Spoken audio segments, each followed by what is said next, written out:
Welcome to this video. What we're going to do now is go over 3-point lighting.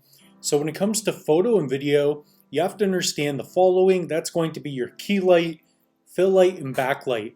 So once you understand what those lights are doing, then you can move on and start to do other things with your lighting. So let's jump into the slides here.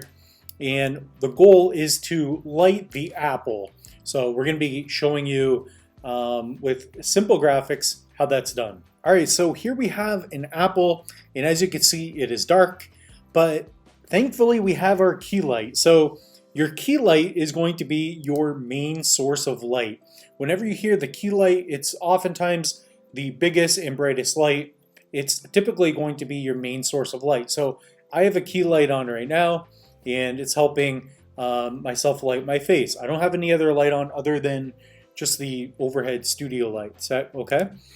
So what we're going to do is just give you an example. So again, your main light, and you could always add diffusion. So once this light is turned on, we could also diffuse the light, and that will make the light softer.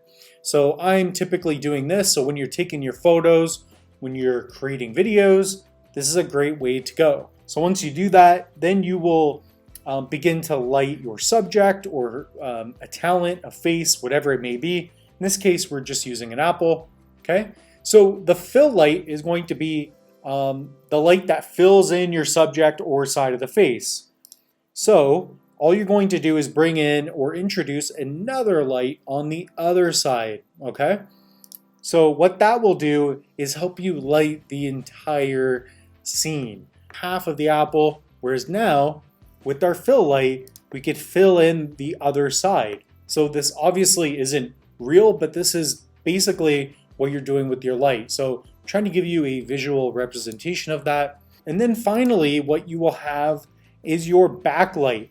So right here, this is a very good scenario of 3-point lighting. So you would have your subject in the middle, and with this extra light, you'd be able to give a bit of an edge to your apple in this instance, but it also adds shape to yourself, your subject, and also helps with distance. So a lot of times what you're doing with light is you're making things look more three-dimensional. You're making it more interesting.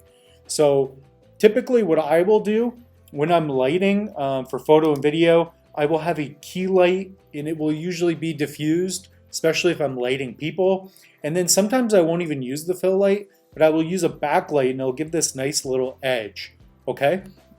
So I really hope that this helps you out a lot. Again, don't be afraid to go with those big softbox lights. I use them 95% of the time.